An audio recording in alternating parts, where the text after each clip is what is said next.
નમસ્કાર મિત્રો, જય હિન્દ, જય ભારત. સ્વાગત છે તમારું આપણી YouTube channel mister Vijay in point એજ્યુકેશનમાં.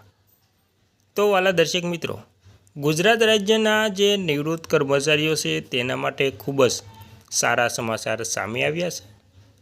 તો મિત્રો, ગુજરાત રાજ્યના નિવૃત્ત કર્મચારીઓ માટે ખુશીના સમાચાર.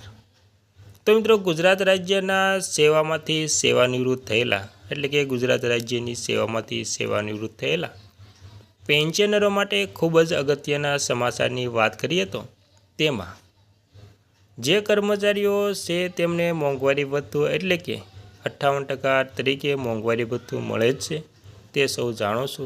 પરંતુ 2026માં જાન્યુઆરી મહિનો પણ શરૂ થઈ ગયો છે અને જાન્યુઆરીમાં પણ મોંઘવારી ભથ્થું વધે છે, પરંતુ તે વધ્યું નથી. તો મિત્રો, વર્ષમાં 2 વાર મોંઘવારી ભથ્થામાં વધારો થાય છે.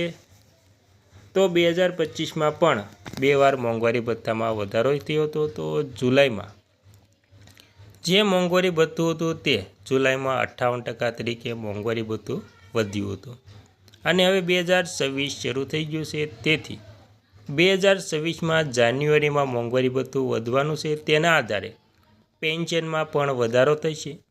તો મિત્રો, એપ્રિલનું જે પેન્શન છે તે મે મહિનામાં આવવાનું છે અને મે મહિનામાં કેટલો પેન્શનમાં વધારો થશે?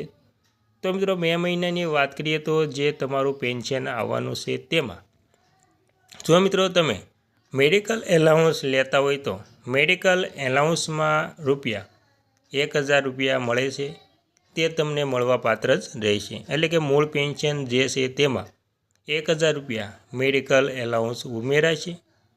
ત્યારબાદ જો મોંઘવારી ભથ્થું જાન્યુઆરીમાં વધશે 2% વધશે તો જે 58% હતું તો 60% થશે અને 3% વધશે તો 61% મોંઘવારી ભથ્થું થશે.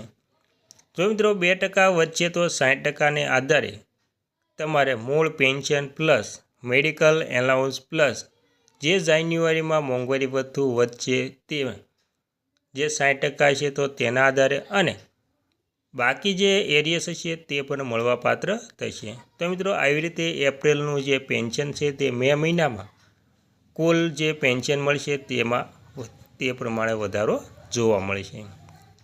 તો મિત્રો, તમે જાણો છો તમારું મૂળ pension plus medical allowance plus DA એટલે કે મોંઘવારી ભથ્થું ત્રણેયનો જે ટોટલ છે તે તમારું મૂળ પેન્શન થશે.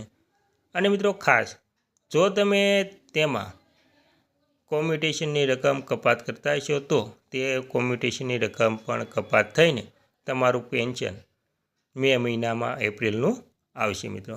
તો મિત્રો, આવી રીતે તમારું મે મહિનાનું પેન્શન જમા થશે.